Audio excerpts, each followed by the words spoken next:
بسم الله الرحمن الرحيم، والصلاة والسلام على المبعوث رحمة للعالمين سيدنا محمد وعلى آله وصحبه أجمعين.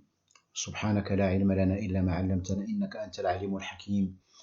اللهم اشرح صدورنا ويسر أمورنا واختم بالصالحات أعمالنا. Mes chers frères et sœurs, Inch'Allah بحول الله كلما اقترب شهر رمضان إلا وكانت هناك أسئلة ربما تتكرر كل سنة، وكان المسجد جامعا لنا ولهذه الأمة، نتساءل بيننا ونتعلم شؤون ديننا بيننا، لكن قدر الله أن تعطل المساجد هذه الأيام. لنا أبناؤنا ولنا بناتنا الذين يصلون إلى سن الرشد وقد بلغوا مرحلة الرشد في هذه الأيام في هذه السنة، وكان واجبا علينا أن نتكلم عن أمور الصيام وأن نترك المجال فارغا لقنوات التواصل الاجتماعي التي فيها من الخطر الكبير، والذي ربما يؤدي بالإنسان إلى عدم تفهم عقيدته ودينه، وأن يستقبل صيام أو شهر رمضان على الشكل الذي يرضي المولى سبحانه وتعالى. ومن هنا كانت هناك تطرح أسئلة، سنحاول إن شاء الله بحول الله من خلال هذه الحصة أن يكون جواب عنها إن شاء الله بحول الله. وأعتذر بادئ ببدء لأن هذه الأسئلة والأجوبة ستكون باللغة الفرنسية في جلتها أو لماذا؟ لأنها تطرح من طرف شباب، والحمد لله الذي عاش في أمة الإسلام 50 سنة أو 60 سنة أو 70 سنة، فالحمد لله قد صام رمضان ورمضان ورمضان، وله من الأجوبة والحمد لله، وله معرفة بأئمة ويمكن له أن يتصل بكل جد. لكن أبناؤنا الذين في بعض الأحيان لا يقتربون من الإمام أو لا يقتربون من أهل من بإمكانهم أن يعطوهم بعض الإرشادات، فهم في بعض الحالات في حالة خجل. فنتمنى من الله سبحانه وتعالى من خلال هذه الحصة هذا اليوم إن شاء الله بحول الله أن نعطيهم بهذه الأجوبة عن أسئلتهم التي في حد ذاتها بسيطة، ولكن لابد لها من بعض التوضيحات. من الأسئلة المهمة إخوة الإيمان التي تطرح في هذه الأيام عندما يقترب شهر رمضان.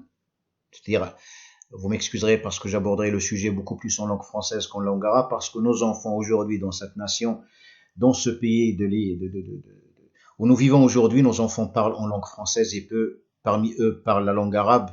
Alhamdulillah, les personnes qui sont âgées, ils ont vécu des années, des décennies, donc ils ont connaissance de tout cela. Mais par contre, nos enfants qui viennent d'atteindre l'âge de la puberté ou qui sont pubères depuis peu de temps ou quelques années, parfois ont du mal à venir poser des questions, et parfois donc ils cherchent des informations sur les réseaux sociaux, et on voit qu'il y a parfois des choses qui ne sont pas en adéquation avec la réalité de la religion, et parfois même au niveau des interrogations, des choses qui sont extrêmement compliquées comme réponse qu'on leur apporte. C'est comme une façon de les dégoûter dans la religion, alors que Allah subhanahu wa ta'ala a fait en sorte que cette religion soit facile, une religion de facilité. Donc c'est pour ça que l'intervention aura en substance un contenu en langue française, Inch'Allah bihawlillah, afin d'éclairer et puis d'apporter à nos enfants des réponses à leurs interrogations. Parmi les questions qui se posent aujourd'hui à l'approche du Ramadan, est-ce que mon jeûne est accepté alors que je ne prie pas? Vous savez, quand on dit que les piliers de l'islam sont au nombre de 5, et quand on les cite, ils sont dans un ordre bien déterminé. Le péché le plus impardonnable que Dieu ne pardonne pas, c'est l'associationnisme. Donc, en premier lieu, nous avons Ash-Shahada, attester de l'unicité de Dieu. Il n'a pas engendré, il n'a pas été engendré, seul et unique.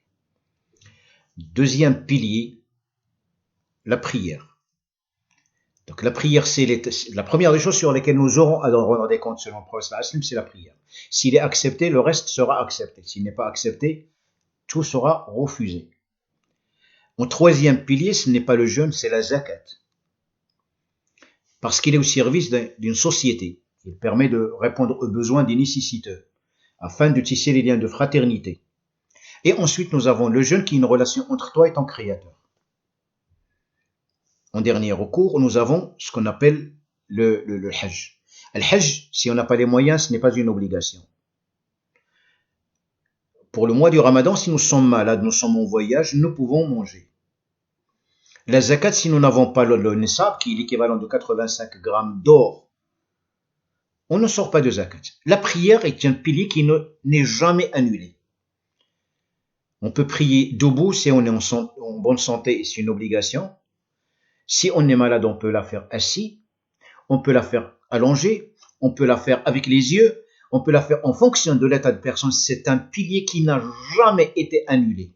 Il peut être raccourci dans le voyage, mais jamais annulé. On peut regrouper les prières en cas de maladie, en cas de pluie, en cas de... Mais la prière il n'y a jamais eu une raison qui justifie l'annulation, si ce n'est que la personne n'est pas encore pubère, il n'a pas atteint l'âge de la puberté, ou la personne perd son esprit comme quelqu'un qui est atteint d'Alzheimer, ou quelqu'un tout simplement qui va tomber dans un coma. À partir de là, il est annulé cette prière, donc il ne compte pas pour lui. Il n'a pas l'obligation même de la rattraper, comme la femme quand elle a ses règles, ou quand elle a ses menstrues. Il ne rattrape pas les jours qu'il n'a pas prié, contrairement à ce qu'on fait croire à certaines personnes. La religion d'Allah est une facilité. Mais à partir du moment où nous avons nos aptitudes mentales, physiques, et même si la physique manque et mentalement nous sommes sains, on doit la faire dans la posture la plus simple qui nous permet de nous concentrer et de faire cette dévotion dans des meilleures conditions et d'être en interaction avec Allah subhanahu wa ta'ala. Nous avons un verset coranique dans la sourate Tawbah. Allah subhanahu wa ta'ala nous rappelle, il nous dit, s'ils se repentent, فَإِن تَابُوا وَأَقَامُوا الصَّلَاةَ, s'ils se repentent et accomplissent la prière et s'acquittent de la zakat ou atul zakat, فَإِخْوَانُكُمْ فِي الدِّينِ. Ce sont vos frères, s'ils se repentent. Condition 1. وَأَقَامُوا الصَّلَاةَ, en deuxième lieu. Atul zakat, troisième pilier. Alors, ce sont vos frères. Et la fraternité en islam exige que nous sommes tous soumis à la règle d'Allah subhanahu wa ta'ala, que nous attestons qu'il n'y a qu'un seul Dieu et nous l'adorons conformément à ce qu'il nous a demandé. Alors, dans ce cas, nous sommes frères. Et donc, s'il n'y a pas l'une des conditions, il n'y a pas de repentir, la condition, tout ça tombe, ils ne sont pas frères. Ils ne sont pas frères s'ils ne font pas la prière, s'ils ne donnent pas la zakat.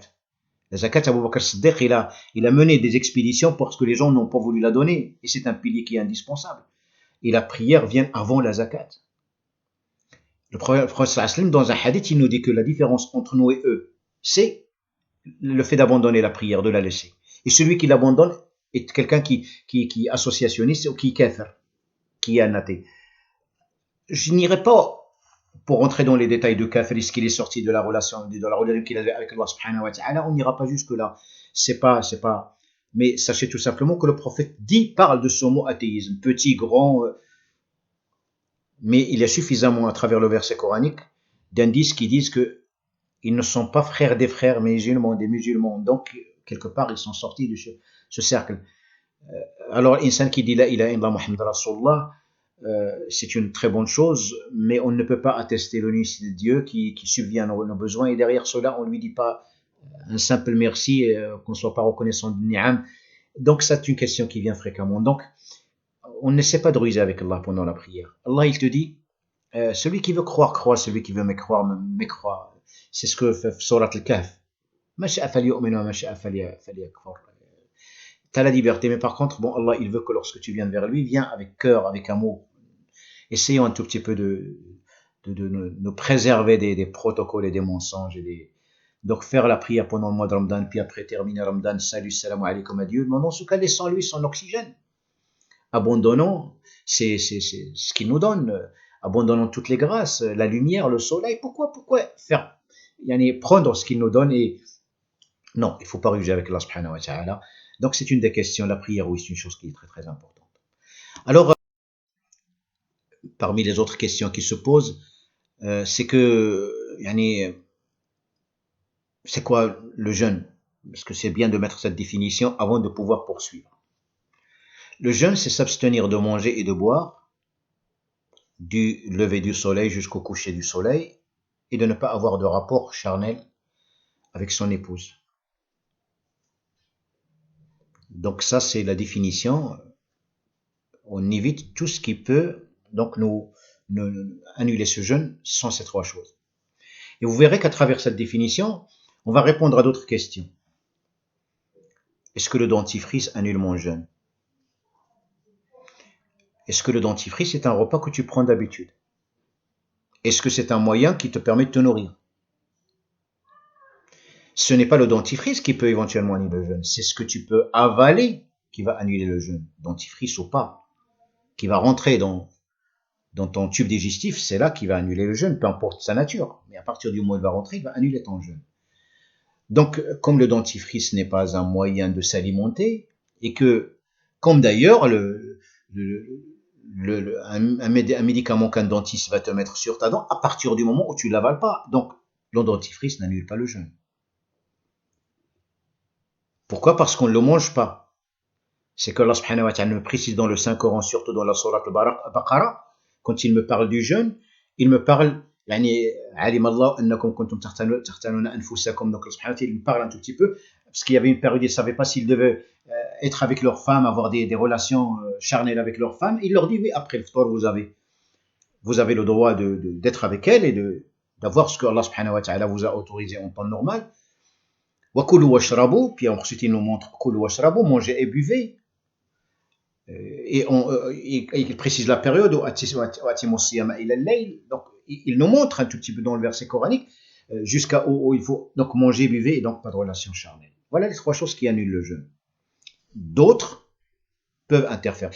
Mais les gens qui posent la question sur le jeûne, il va être annulé par le dentifrice. Mais il y a des choses beaucoup plus graves auxquelles il faut qu'on accorde un minimum d'intérêt. Un jeune qui va poser la question, est-ce que le dentifrice annule le jeûne? Premièrement, est-ce que tu as prié déjà? Est-ce que tu as fait ta relation? La relation avec Allah, est-ce qu'il est saine? Vous savez que, par exemple, le Coran, par rapport aux parents, que le Coran ne leur dit même pas ouf à tes parents, mais est-ce que tu les traites bien? Est-ce que quand tu sors dans la rue, tu représentes l'islam comme il faut? Est-ce que tu insultes pas les gens? Est-ce que tu n'es pas vulgaire? Est-ce que tu n'empêches pas les gens de dormir la nuit? Est-ce que tu n'es pas en train de polluer leurs oreilles avec des scooters? Est-ce que tu n'es pas en train d'empêcher les gens dans les immeubles de dormir parce que toi tu es musulman? La question du voisinage est très importante. Il est cité dans le Coran. Un impératif. Le prophète, il a dit, bon, l'ange Gabriel, il m'a tellement conseillé à propos du voisin au point que je pensais qu'il allait en faire un héritier. Est-ce que vis-à-vis de mes voisins, je fais le nécessaire? Est-ce que vis-à-vis de mes parents, je fais le nécessaire? Est-ce que vis-à-vis d'Allah subhanahu à travers la prière, est-ce que je fais le nécessaire? Est-ce que je ne suis pas un tricheur? Donc il y a tellement de choses qui sont très importantes dans la religion et on se focalise sur quoi? Est-ce que éventuellement le dentifrice, rassure-toi, le dentifrice, non. Par contre, la médisance, le non-respect, النميمة والغيبة وعدم احترام الآباء وكذا وكذا, عدم احترام الجيران, عدم الصلاة, les gens qui bouffent l'argent des autres, qui arnaquent les autres, le mensonge, etc. C'est des péchés beaucoup plus grands. Donc, ça, siam, il nous permet d'atteindre la piété, donc de nous préserver du châtiment d'Allah. Puisqu'Allah, dans le Saint-Coran, pour les finalités du siyam, كتب عليكم الصيام كما كتب على الذين قبلكم لعلكم تتقون. Le jeûne vous a été prescrit comme a été prescrit aux gens avant vous, afin que vous atteigniez, afin que vous puissiez atteindre la piété. La piété, taqwa, c'est-à-dire que tu fasses une protection entre toi et le châtiment d'Allah. Il faut que tu crées un mur qui va te séparer de l'enfer, donc qui va te préserver du châtiment. Mais est-ce que ces actes dont on a parlé, qui sont cités dans le Coran, qui sont minables et abjects et blâmables, est-ce que tu ne crois pas qu'ils sont plus importants que la question de siwak ou la question du dentifrice? Donc, il y a des priorités, il faut faire attention à ça. Donc, le jeûne, parfois on essaie un tout petit peu de convaincre les jeunes. Ouais, mais vous savez, le jeûne, c'est quelque chose de magnifique. Le jeûne, c'est quelque chose... Vous voyez le corps humain, comment il devient... Non, on ne jeûne pas parce que le corps humain va devenir beau et svelte. Non, je jeûne parce que Dieu m'a demandé de jeûner, comme je l'ai rappelé dans le verset. Kutiba alaykumus siyam.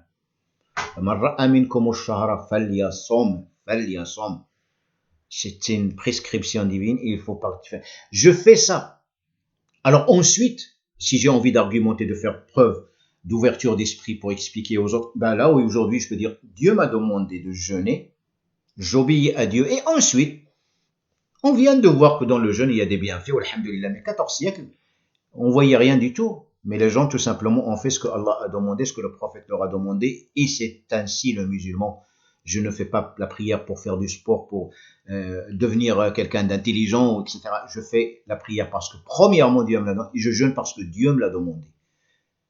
Et à partir de moi, c'est prescrit, je le fais. Le reste, c'est accessoire. On n'est pas là pour convaincre le monde. On n'est pas là pour convaincre quiconque. On est là pour attester notre soumission à Dieu. Et donc, si je jeûne, c'est parce que Dieu me l'a demandé. Et donc, voilà, c'est une des questions. Donc, parfois, on a essayé un tout petit peu d'ouvrir l'esprit aux autres. On n'est pas là pour guider les autres à travers des explications farfelues. Nous sommes là pour essayer de guider les gens à travers nos comportements sains. Une des questions, on a 3 calendriers à la maison.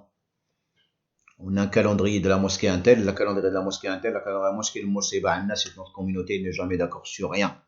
L'autre, ils veulent prendre 12 degrés, l'autre, ils veulent prendre 18 degrés, l'autre, il veut suivre la Turquie, l'autre, il veut suivre l'Algérie, l'autre, il veut suivre le Maroc. Mais dans l'année, pour sortir de ce dilemme, sur quelle prière, de quelle mosquée tu fais, dans quelle mosquée tu fais la prière, globalement dans l'année. Eh ben, c'est ce calendrier de sa mosquée que tu vas prendre et tu vas pas essayer de trouver des arrangements parce que, voilà, si tu sors de cette impasse, c'est aux responsables des mosquées. Ils ont une responsabilité envers Allah subhanahu wa ta'ala.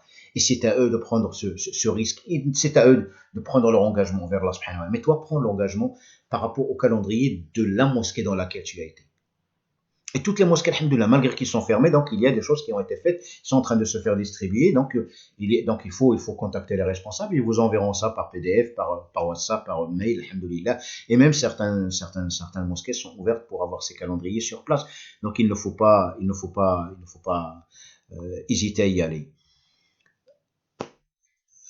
Pourquoi on a l'imsak dans certains calendriers? Alhamdoulilah, la chose commence à se décompter par rapport à l'imsak. L'imsak, c'est quelque chose que les gens ont mis par précaution pour ne pas déborder sur l'heure et de faire en sorte que... Mais l'imsak, il n'a rien de légal. Celui qui te dit que tu n'as pas le droit de manger après l'imsak, alors que tu lui demandes l'autorisation, est-ce que tu peux faire la prière de subh juste après l'imsak? On ne peut pas faire la prière, on ne peut pas faire le fard après l'imsak. Donc il faut attendre... Eh ben, c'est au moment où la prière devient obligatoire, à partir de là, le jeûne aussi devient obligatoire. Quand l'heure de la prière rentre, l'heure du jeûne rentre.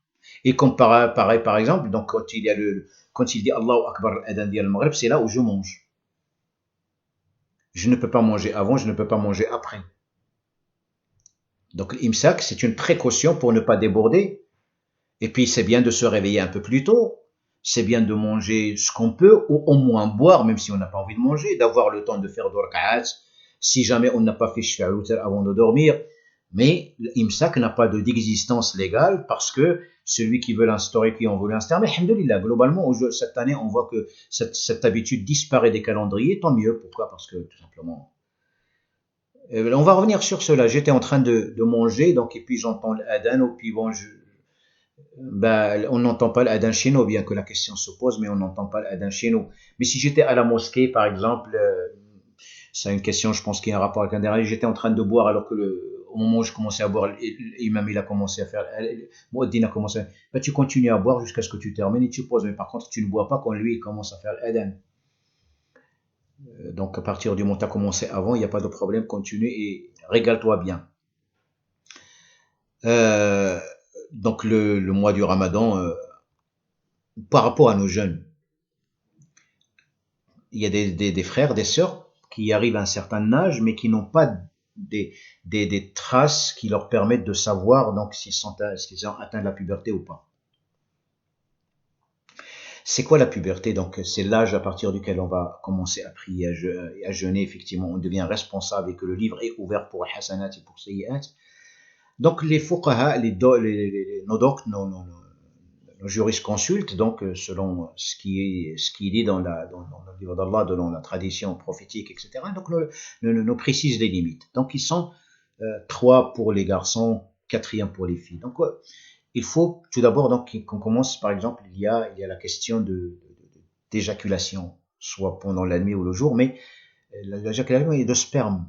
Donc il y a un liquide séminal qui s'appelle madi, où il est le mani. On parle de mani, c'est-à-dire le sperme. À partir du moment où on peut être reproductif. Alors que l'autre liquide séminal, on ne peut pas faire. Donc ça, c'est une première condition. Enfin, c'est une chose. Donc il y a ce liquide translucide. Ce n'est pas le liquide de reproduction. C'est un liquide séminal qui peut sortir comme ça avant même la puberté, mais c'est pas là, c'est madi. Il n'est pas mani. Donc, il n'est pas le liquide qui permet d'avoir la personne d'être reproducteur. On a la question oui, des poils qui poussent dans les parties génitales. C'est pas le duvet, c'est le poil qu'il faut raser, le poil dur qu'il faut raser. Là, c'est une deuxième des choses. Pour la fille, c'est le fait qu'il a ses règles. Donc, c'est à partir de moment, et ici, il est capable de devenir une maman. Donc là, c'est des conditions. Donc, à partir de là, on les a atteints. On est pubère, il faut faire le jeûne.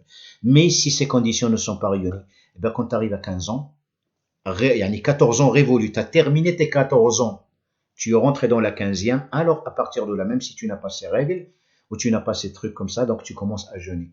Donc 14 ans révolus, c'est-à-dire que tu as terminé les 14 ans et tu es rentré dans les 15e.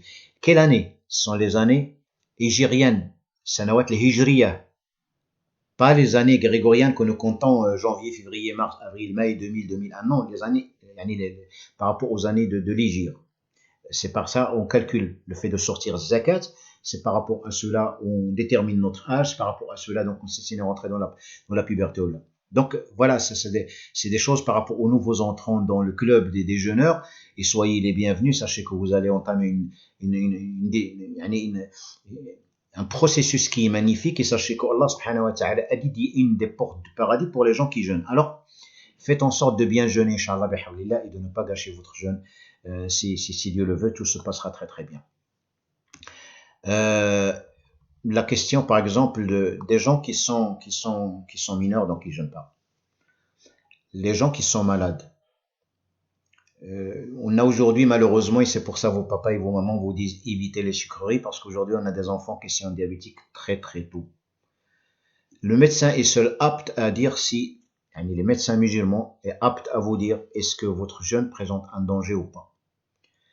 À partir du moment où les médecins vous disent que vous n'avez pas le droit de jeûner parce que cela est nuisible à votre santé, des gens de moralité. Alors là, c'est pas des laïcars ديال الأمة ديالنا كاينين شي وحدين منهم ولا. Et vous n'avez pas besoin d'un certificat médical pour justifier, parce que Dieu Allah subhanahu wa ta'ala, il sait ce que vous cachez, ce que vous montrez, donc il n'y a rien qui lui est caché, donc c'est pas la peine d'aller pour certificat médical, vous n'êtes pas devant un employeur. Donc on ne jeûne pas quand on est malade. Il ne faut en aucun cas se mettre en condition de danger, remettre sa santé en danger.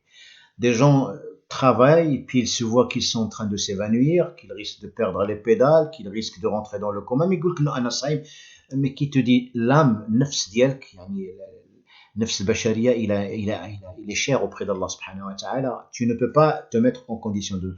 Allah subhanahu wa ta'ala, à partir du moment où nous sommes malades, nous sommes en voyage, nous avons le droit de manger. En voyage, en avion ou là, en voiture, peu importe. C'est une autorisation qui est donnée. Nous reprenons d'autres jours, Inch'Allah. Donc, des personnes qui sont âgées qui ne peuvent pas jeûner. S'ils ne peuvent pas jeûner, ils n'ont pas à jeûner, mais là, donc ça, il y a le fidia. Donc là, il y a une fidia qu'il faut sortir. Il faut qu'on fasse nourrir un pauvre pour chaque jour qui va. Une personne qui va être malade, et là aussi la question vient fréquemment par rapport à nos sœurs, alhamdoulilah, qui viennent de se marier, etc.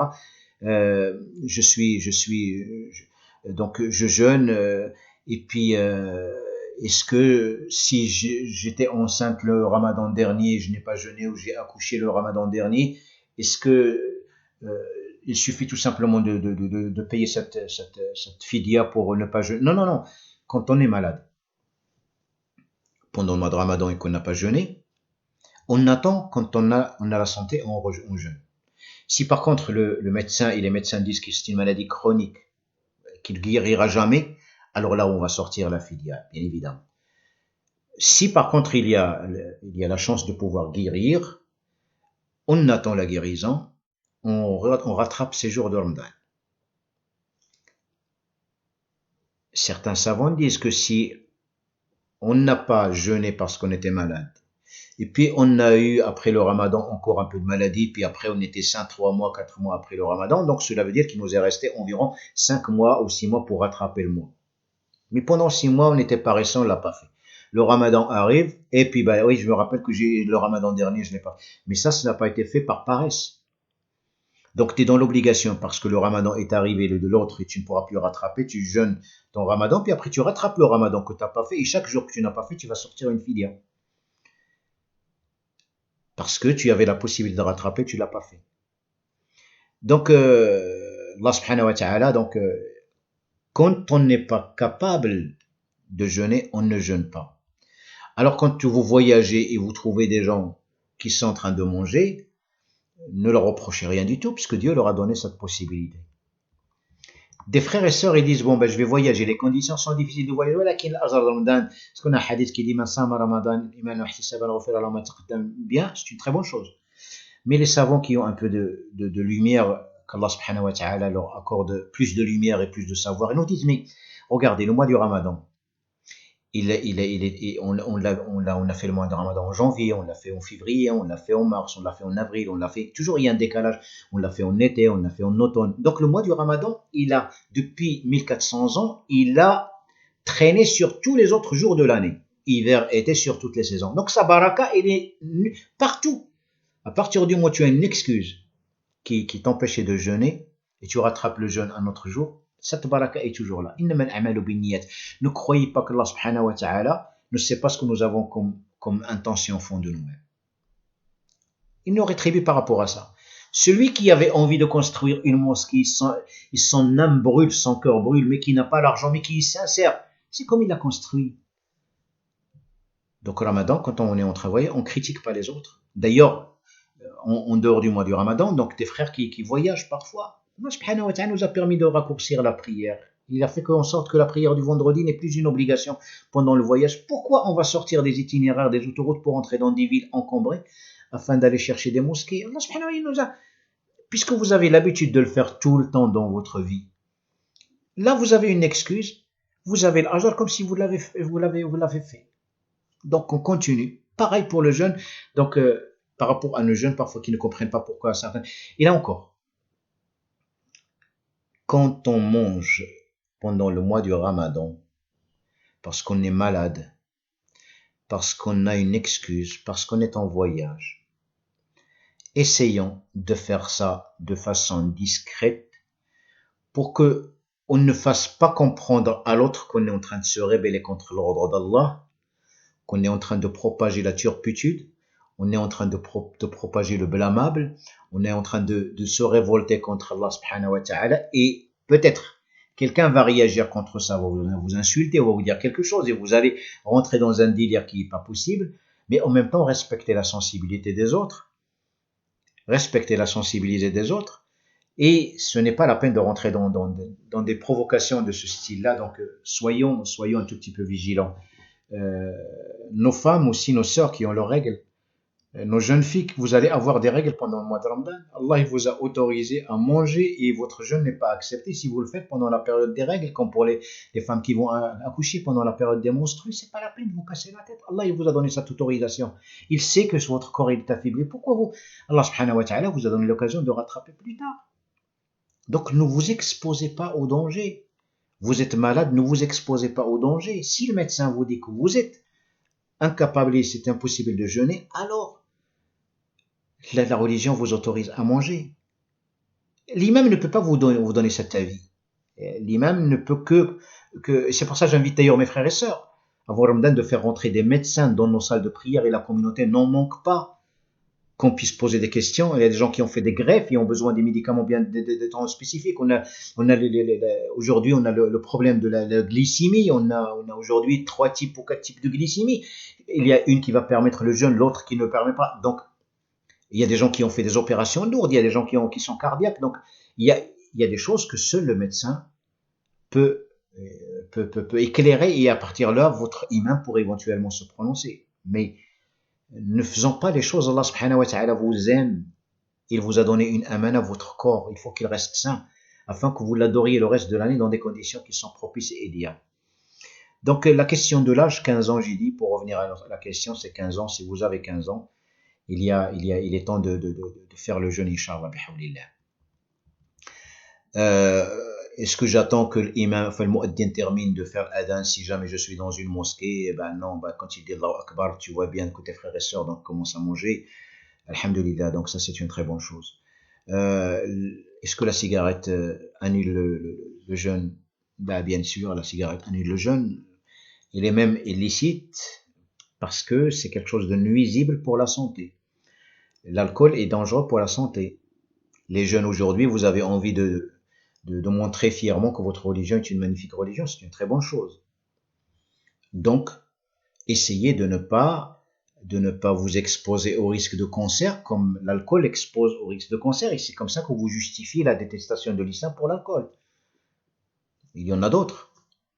L'addiction, le danger, le cancer. La cigarette crée l'addiction, elle crée le cancer. Donc ne vous exposez pas à des choses qui sont complètement dangereuses. Des gens qui sont malades, s'ils font des injections, est-ce que cela va annuler leur jeûne? Non, les injections n'annulent pas le jeûne, il y a les piqûres qu'on fait pour un vaccin, etc., etc. Par contre, si nous avons c'est-à-dire bon, une pochette de glucose qui, quand on arrive à l'hôpital, la personne a perdu ses moyens et qu'on a une pochette de glucose, tout ce qui peut nourrir le corps, dans ce cas, devient quelque chose qui annule le jeûne. Mais une simple piqûre comme ça, une petite prise de sang, je vais au laboratoire pour faire des analyses, ça n'annule pas le jeûne. Aujourd'hui aussi, dans le climat nous vivons ici en France, et nous avons beaucoup de choses qui nous rendent allergiques. Et on voit beaucoup de jeunes aujourd'hui avec la ventoline. Est-ce que la ventoline annule le jeûne? Il n'annule pas le jeûne, parce que la ventoline, il a pour spécificité, premièrement, d'être un gaz qui s'évapore et qui a pour vocation à aller vers les poumons, donc pour aérer les alvéoles. Donc ce n'est pas quelque chose qui passe par le tube digestif. Donc elle n'est pas, la ventoline, donc ce qui se met dans la bouche comme sous pression, elle n'annule pas le jeûne, alhamdulillah. Par contre, si je prends une piqûre, comme j'ai dit, donc de choses qui vont m'alimenter, oui, bon, bien sûr, ça c'est une alimentation. Le fait que je me réveille le matin et que je trouve que j'ai éjaculé, donc il y a du sperme. Est-ce que mon jeûne il est accepté? Oui, il est accepté. Supposons que j'ai pas eu le temps de me lever pour le sahur et oui, la question de janaba n'a rien à voir avec le jeûne. Le janaba, c'est un rapport avec la prière. Donc, normalement, on se lève, on fait la prière de subh, enfin, on fait la prière de subh et on dort. Alors, dans la journée, si ça arrive, ben, ça arrive, on se relève et puis on va faire le rossel et puis on fait nos prières qu'on a peut-être loupées quand on était au sommet ou là qui vont. Mais cela, en aucun cas, n'annule le jeûne. Ce qui annule le jeûne, c'est la volonté d'avoir un rapport charnel avec son épouse. Et de là, certains savants vont au-delà et disent, mais à partir du moment où tu as les yeux, machin, subhanallah, et tu veux t'approcher d'une fille, tu commences à fantasmer, ou certains de nos jeunes qui vont vers regarder des films qui sont porno, qui sont déjà interdits, cette boucherie, elle est interdite même moralement aujourd'hui dans notre société, dans nos collèges, nos lycées. Vous avez une éducation sexuelle, on vous dit des choses sont mauvaises. Ben, quand tu as fait volontairement créer les conditions toi-même, volontairement, délibérément, d'avoir cette éjaculation, c'est que tu as participé à cette jouissance, et certains savants disent voilà, qu'il faut refaire le jeûne parce que tu étais l'instigateur. Alors bon, j'étais dans la rue et puis mon regard est parti comme ça, sans aucune intention, il s'est sorti. Ben oui, puisque tu n'avais pas l'intention, alhamdoulilah, ton jeûne n'est pas annulé, donc tu fais le reçu d'Yalk et puis tu continues, Inch'Allah, alhamdoulilah. Donc il y a le mani, il y a le madi, donc c'est deux choses qui sont complètement différentes. Donc par contre, le fait d'aller chercher la petite bête toi-même, ben, tu es responsable un tout petit peu. Et donc du coup, si je mange alors que je suis volontairement décidé à le faire, ben, dans ce cas, tu es 60 jours à jeûner après. Kafara, c'est ça, 60 jours.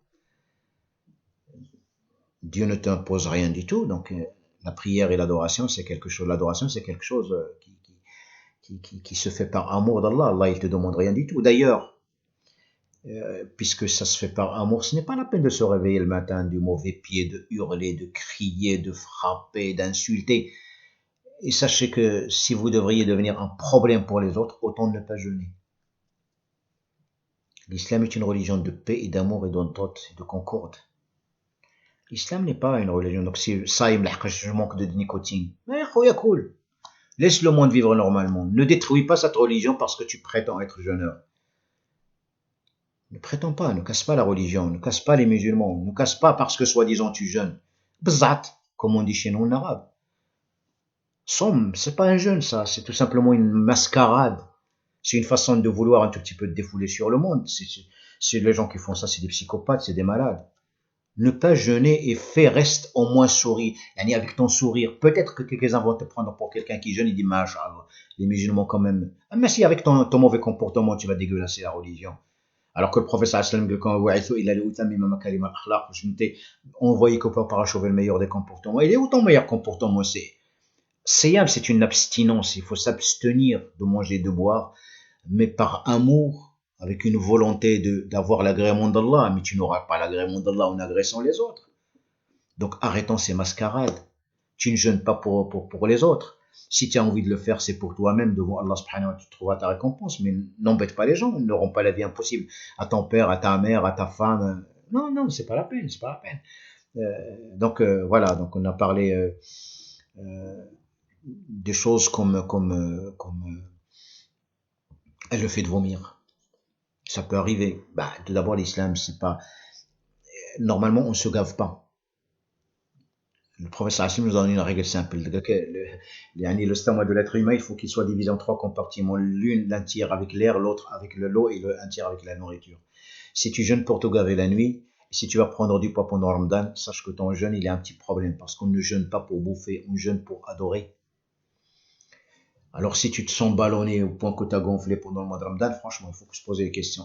C'est pas une compétition pour un gavage. Non, non, non, c'est tout le contraire. Normalement, tu dois perdre pendant le mois de Ramadan. Ton corps, quand tu jeûnes, il y a les horloges biologiques qui se mettront en place. Donc tu vas renouveler tes tissus, tu vas renouveler ton état d'esprit. Et ce n'est pas en mangeant des cochonneries à longueur de la nuit. Donc bon, si tu vomis malgré toi, tant que tu n'as pas ravalé ton jeûne, alhamdoulilah, il n'y a pas de souci. Si par contre, toi, tu sens que tu mets ton doigt jusqu'au bout pour pouvoir avaler, donc là, tu referas ta journée, Inch'Allah, des analyses au laboratoire, donc on en a parlé, Inch'Allah, ça aussi, donc, c'est pas la petite goutte de sang qui va annuler ton jeûne. Celui qui va manger et boire par oubli, par omission. J'ai oublié et j'ai mangé. Si tu as oublié et tu as mangé, dans un hadith que nous avons, Allah subhanahu wa ta'ala, celui-là, c'est qu'Allah subhanahu wa ta'ala lui a donné à manger et à boire. Selon des savants, donc il ne refait pas cette journée. Par contre, est-ce que cela veut dire que je dois continuer à manger toute la journée? Non. Dès que tu prends conscience que c'était Ramadan, tu craches ce que tu as dans la bouche. Tu ne l'avales pas. Parce que si tu l'avales là, tu vas devenir quelqu'un qui a mangé volontairement. Par contre, je me rappelle et j'ai encore la bouche pleine, je crache, je me rince la bouche, astaghfirullah, et puis je continue. C'est un cadeau d'Allah subhanahu wa ta'ala. Tu n'as pas à refaire ta journée. Et donc, tu es là en train de manger un panier de raisins, masha'Allah, 2 kilos, tu manges et tu as oublié le ramadan. Et puis après, le dernier grain, tu te rappelles, tu te rends compte que c'est Ramadan. On te dit, bon, 2 kilos, c'est pas grave, maintenant, c'est pas ça. Ben, ce grain, il va t'annuler le jeûne. Les 2 kilos que tu as avalés avant, ils ne t'ont pas annulé parce que tu avais oublié. Il a le qalam rufi'a ank. Il n'y a pas de péché, wadam, fadallah subhanahu wa ta'ala. Donc, quand on a mangé, donc, et bu par mégarde, c'est pas un problème. Donc, la prière tarawih, on en a parlé. La prière tarawih, les mosquées sont fermées, vous faites chez vous, deux, avec le peu de courant que vous savez. Puis ensuite, vous faites shfa al-witr, donc total 11 selon Sunna. Donc, généralement, c'est ce qui est connu, ce qui est reconnu. Donc, salat tarawih, c'est bien de la faire chez soi. Donc, on a fait un dars par rapport à ça cette semaine, Inch'Allah, bihawlillah, que vous pouvez trouver sur le site YouTube de la mosquée Salam. Il faut juste taper mosquée Salam Mulhouse, vous trouverez, Inch'Allah, bihawlillah. Laylat al-Qadr. Bon, on aura le temps peut-être d'en parler si on reste en vie jusque-là. Laylat al-Qadr, il se fait dans les 10 derniers jours. Et c'est les nuits impaires. Donc, celui qui veut Laylat al-Qadr, c'est les 10 dernières nuits de Ramadan. Ce n'est pas la nuit du 26 ou 27 comme il est de coutume et usage. mais on la rattrape, Inch'Allah, bihawla, dans les 10 jours. Donc, voilà ces quelques questions que je tenais un tout petit peu à préciser. Niya, l'intention, selon chez beaucoup de fuqaha, de savants, c'est bien de l'avoir au début. Si tu la renouvelles tous les soirs, c'est bien, mais comme ça, si tu la renouvelles pas tous les soirs, alors est-ce que Niya, je dis, je m'arrête devant le miroir et dis, Anna, moi, je vais faire le ramadan? Non, mais déjà, tu dis, bon, déjà le fait de dire, bah oui, demain c'est le ramadan, demain on va jeûner, déjà l'intention dans ta tête, elle est là, la formule. Mais vous me dites, bon, voilà, dans ma tête, bon, parce que Niya est très importante dans l'adoration, il est très importante dans les œuvres qu'Allah subhanahu wa ta'ala nous a prescrit. Donc, on ne jeûne pas pour se fâcher, on ne jeûne pas en faisant attention aux petits détails, en oubliant ce qui est très important dans notre religion. On ne fait pas le jeûne en cassant, en détruisant les relations avec autrui. Non, c'est une religion d'excellence. 3 jours, peut-être au début, ça va être un peu difficile, mais on arrive à arranger nos emplois du temps, sachant que les examens s'approchent, que les concours s'approchent, etc., etc. Mais tant que la personne est capable de jeûner, il jeûne. Aujourd'hui, il y a aussi cette notion de Covid qui se promène et on nous a dit que le virus il se trouve dans la gorge. Donc apparemment, Ramadan, il est annulé ou il va être annulé. Pourquoi? Parce que tout simplement, il est dans la gorge. Aujourd'hui, nous n'avons pas de théorie médicale à propos de ça qui disent, et ça je remercie un de nos frères imams qui a développé le sujet, le devoir est de jeûner. Alors si tu es malade ou tu voyages, mais si tu n'es pas malade, tu jeûnes. Et aujourd'hui, il n'y a pas dans le monde quelqu'un qui a émis une fatwa et je me méfierais même des fatwas qui viendraient de certains pays aujourd'hui, parce que les pays où on enferme dans le savant ne sont pas des pays qui peuvent nous renseigner sur notre religion. Il faut faire attention. Donc, tant que la médecine aujourd'hui du monde entier n'a pas dit qu'effectivement c'est une réalité, je jeûne. Inch'Allah bihawla, wallahu a'la wa a'lam, Allah subhanahu wa ta'ala qui nous aide et qui nous guide, Inch'Allah bihawlillah, dans l'apprentissage de notre religion. Et si vous avez des questions, n'hésitez pas, donc, par rapport aux frères, donc, soit que vous allez voir, ceux qui sont dans le groupe Yassira, donc, posez vos questions, on essaiera de répondre. Les frères qui sont à la mosquée Salam, bon, vous connaissez les frères, vous avez leur numéro de téléphone, donc, posez des questions, ils m'arriveront et on fera, Inch'Allah bihawlillah, un autre truc par rapport à cela, Inch'Allah bihawlillah. Nous espérons qu'Allah subhanahu wa ta'ala agrée nos œuvres et puis qui nous aide à accomplir ce mois de jeûne, cette adoration dans un très bel état d'esprit et qu'il fasse de nous des gens qui sont acceptés dans son paradis éternel et que cette porte Rayyan nous soit ouverte, nous aussi le jour où on sera chez lui, Inch'Allah bihawlillah. Wa usalli wa usallim ala sayyidina Muhammad wa ala alihi wa sahbihi ajma'in. Subhana rabbika rabbil izzati amma yasifun wa salamun ala al-mursalin walhamdulillahi rabbil alamin. Wassalamu alaykum wa rahmatullahi ta'ala wa barakatuh.